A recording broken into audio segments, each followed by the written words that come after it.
स्वागत है आपका बी न्यूज नेशन में। मैं हूं आबिद हुसैन शेख। बीजापुर से बाढ़ प्रभावितों के लिए राहत का सामग्री।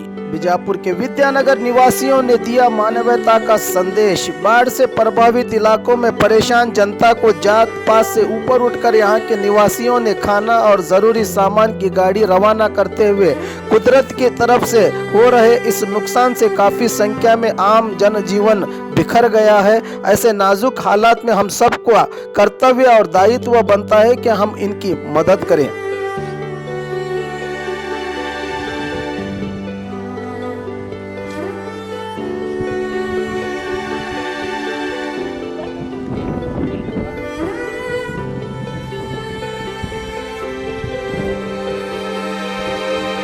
ಆತ್ಮೀಯರೇ,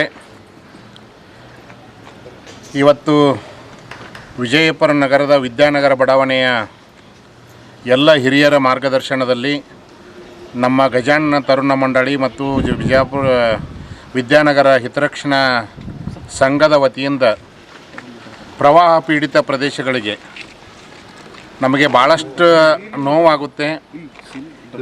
ಇಲ್ಲಿ ಸರ್ಕಾರನೂ ಕೂಡ ಭಾಳಷ್ಟು ಮಲತಾಯಿ ಧೋರಣೆಯನ್ನು ಮಾಡ್ತಿದೆ.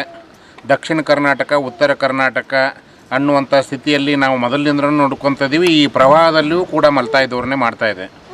ಅದೇ ಕೊಡಗು, ಮೈಸೂರು, ಮಂಡ್ಯ, ಚಾಮರಾಜನಗರ ಆ ಕಡೆ ಏನಾರ ತೊಂದರೆಗಳಾದರೆ, ಬೆಂಗಳೂರು ಆದರೆ ಸಾವಿರಾರು ಕೋಟಿಗಳನ್ನು ಇವತ್ತು ಕೆಲವು ಫ್ಯಾಕ್ಟ್ರಿದವರು ಮತ್ತು ಭಾಳಷ್ಟು ಶ್ರೀಮಂತರು ಎಲ್ಲರೂ ಕೂಡ ಸಾವಿರಾರು ಕೋಟಿಗಳನ್ನು ಮುಖ್ಯಮಂತ್ರಿಗಳ ಪರಿಹಾರ ನಿಧಿ ಕೊಡೋದು ನೋಡಿದ್ವಿ. ಮತ್ತು ಸರ್ಕಾರನೂ ಕೂಡ ರಾಜ್ಯ ಸರ್ಕಾರ ಆಗಿರ್ಬೋದು ಅಥವಾ ಕೇಂದ್ರ ಸರ್ಕಾರಗಳಾಗಿರ್ಬೋದು, ಚೆನ್ನೈ ಆಗಿರ್ಬೋದು, ಬೇರೆ ಬೇರೆ ಎಲ್ಲರ ಪ್ರಳಯಗಳಾದ್ರೆ ನಾವು ಪಾಪ ಅಂತೇಳಿ ಮರಿಗೆ ನಾವು ಉತ್ತರ ಕರ್ನಾಟಕದವ್ರು ಎಲ್ಲರೂ ಮನಿಗನು ಕಾಳ ಕಡಿ ಅರಿವಿ ಅಂಚಡಿ ಬಟ್ಟೆ ಫುಡ್ಡು ಎಲ್ಲನೂ ಕೂಡ ಇವತ್ತು ಸಾಗಣೆ ಮಾಡೋದನ್ನು ನೋಡಿದ್ದೀವಿ.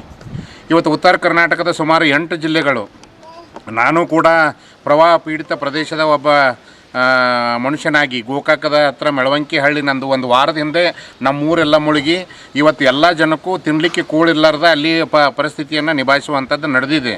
ನಾವು ಅಲ್ಲಿಗೆ ಹೋಗಿ ಭೇಟಿ ಆಗ್ಬೇಕಂತಂದ್ರೆ ರೋಡ್ ಸಹಿತ ಇಲ್ದಾರ್ಕಾಗಿ ನಮ್ಮ ಮನೆಯವರೆಲ್ಲ ನೀವು ಸಿಲುಕಬಾರ್ದು ಅನ್ನೋ ಕಾರಣಕ್ಕಾಗಿ ಇವತ್ತು ಭಾಳಷ್ಟು ಪಶ್ಚಾತ್ತಾಪ ಪಡುವಂಥ ದಿವಸಗಳದೊಳಗೆ ಇವತ್ತು ನಾವು ವಿನಂತಿ ಮಾಡೋದಿಷ್ಟೇ, ಭಾಳಷ್ಟು ಇದ್ದವ್ರದಾರೆ. ಇವತ್ತು ವಿದ್ಯಾನಗರ ಬಡಾವಣೆಯಲ್ಲಿ ನಮ್ಮ ಯುವಕರು ನಿನ್ನೆ ಸಂಜೆ ಎಲ್ಲ ಮನೆಗೆ ಭೇಟಿ ಆದಾಗ ಯಾರೂ ಕೂಡ ಯಾಕಂತೇಳಿ ಪ್ರಶ್ನೆ ಮಾಡಲಾರ್ದ ಮನೆಯಲ್ಲಿರುವಂಥ ಬಟ್ಟೆಗಳನ್ನು, ಫುಡ್ಗಳನ್ನು, ಆಹಾರ ಧಾನ್ಯಗಳನ್ನು ಕ್ರೋಢೀಕರಿಸಿ ಇವತ್ತು ಈ ಗಾಡಿ ಮುಖಾಂತರ ಪ್ರವಾಹ ಪ್ರದೇಶಗಳಿಗೆ ಕೊಡುವಂಥ ಕೆಲಸ ಮಾಡ್ತಾ ಇದ್ದಾರೆ. ದಯವಿಟ್ಟು ಈ ರಾಜ್ಯದ ಮುಖ್ಯಮಂತ್ರಿಗಳಿಗೆ ಮತ್ತು ನಮ್ಮಲ್ಲಿರುವಂಥ ಎಲ್ಲ ಉತ್ತರ ಕರ್ನಾಟಕದ ಜನಪ್ರತಿನಿಧಿಗಳಿಗೆ ನಾವು ಈಗಾಗಲೇ ಏನು ಉತ್ತರ ಕರ್ನಾಟಕ ಬೇರೆ ರಾಜ್ಯ ಆಗಬೇಕು ಅನ್ನುವಂಥ ಕೂಗನ್ನು ಇದು ಅವ್ರು ಕೇಳಿದ್ದನ್ನು ಸರಿ ಅಂತ ಅನ್ನಿಸ್ತೈತೆ ನನಗೆ. ಯಾಕಂದ್ರೆ ಈ ಉತ್ತರ ಕರ್ನಾಟಕಕ್ಕೆ ಮಲತಾಯಿ ಧೋರಣೆ ಸರ್ಕಾರದ ವ್ಯವಸ್ಥೆಗಳದೊಳಗೆ ನಿರಂತರವಾಗಿ ನಡೀತಾ ಇದೆ. ನಮ್ಮ ಮೇಲೆಲ್ಲನೂ ಕೂಡ ಬಡವರಾಗೇ ಉಳಿಬೇಕು, ಶ್ರೀಮಂತರಾಗೇ ಉಳಿಬೇಕು ಅನ್ನೋಂಥ ನಿಟ್ಟಿನೊಳಗೆ ರಾಜಕೀಯ ಮಾಡಿರಿ. ಆದರೆ ಇಂಥ ಪರಿಸ್ಥಿತಿ ಒಳಗೆ ರಾಜಕೀಯ ಮಾಡುವಂಥ ಅವಶ್ಯಕತೆ ಇಲ್ಲ.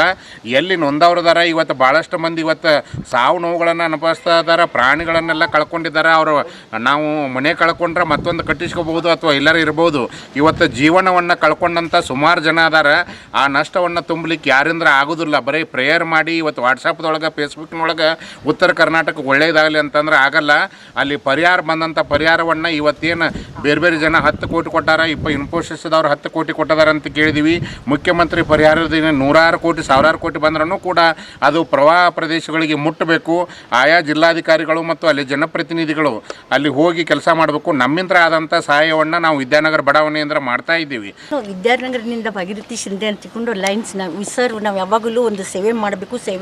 ಸೇವೆ ಮನೋಭಾವ ಯಾವತ್ತೂ ಇರಬೇಕು. ಎಲ್ಲಿ ನೀಡಿ ಪೀಪಲ್ಸ್ ಇರ್ತಾರಲ್ಲ ಅವರಿಗೆ ನಾವು ಅವ್ರಿಗೆ ಬೇಕಾಗಿದ್ದನ್ನು ಹೆಲ್ಪ್ ಮಾಡೋದೇ ನಮ್ಮ ಕರ್ತವ್ಯ. ಅದಕ್ಕೆ ನಾನು ಏನು ಹೇಳಿದೆ, ಮಕ್ಕಳಿಗೆಲ್ಲ ಇಷ್ಟೆಲ್ಲ ಪ್ರವಾಹ ಪೀಡಿತದಿಂದ ಇಷ್ಟೊಂದು ಜನ ಎಲ್ಲ ನೀರಲ್ಲಿ ಹರಿದುಕೊಂಡು ಹೋಗ್ತಾ ಇದ್ದಾರೆ. ಅವ್ರಿಗೆ ಇರಲಿಕ್ಕಿಲ್ಲ, ತಿನ್ನಲಿಕ್ಕಿಲ್ಲ, ಬಟ್ಟೆ ಇಲ್ಲ.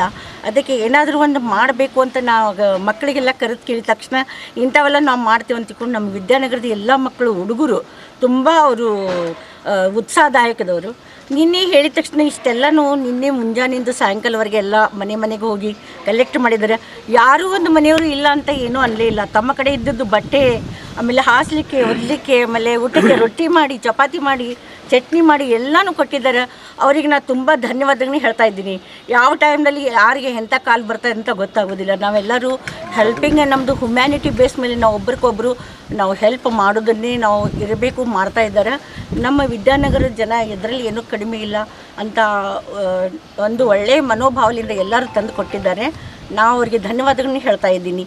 ಅದರಂತೆ ನಾವು ಒಬ್ಬರು ಹಿರಿಯ ನಾಗರಿಕರಾದ BG ಕಲ್ಗೊಂಡ್ ಸರ್ಗೆ ಹೇಳಿದ್ದೆ, ನಮ್ಮ ವಿದ್ಯಾನಗರನಲ್ಲಿ ನಾವೆಲ್ಲ ರೊಟ್ಟಿಗಿಟ್ಟು ಕೊಡ್ತಾ ಇದ್ದೀವಿ ಪ್ರವಾಹ ಪೀಡಿತ ಜನರಿಗೆ ಅಂದಾಗ ಅವರು ಸಹಿತ ಶಿಕಾರ್ಖಾನೆಯಲ್ಲಿದ್ದಾರೆ. ಅಲ್ಲಿಂದ 4 ಜನರ ಮನೆಗೆ ಹೋಗಿ ಕಲೆಕ್ಟ್ ಮಾಡಿ ಅವರು ಸಹಿತ ಬಟ್ಟೆ ಮತ್ತು ರೊಟ್ಟಿ ಚಟ್ನಿ ಏನು ಎಲ್ಲರನ್ನೂ ತಂದು ಕೊಟ್ಟಿದ್ದಾರೆ. ಅವ್ರಿಗೂ ನಾನು ಧನ್ಯವಾದಗಳನ್ನು ಹೇಳ್ತಾ ಇದ್ದೀನಿ.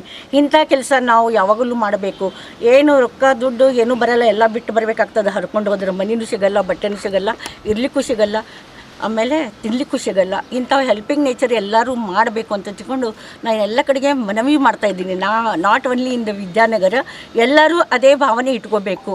ಹೆಲ್ಪಿಂಗ್ ನೇಚರ್ ಎಲ್ಲರೂ ಬರಬೇಕು ಅಂದರೆ ನಮ್ಮ ದೇಶ ನಾವು ಸಮೃದ್ಧ ಆಗ್ತೈತಿ ಮತ್ತು ಮುಂದೂ ಒರಿಯತೈತಿ.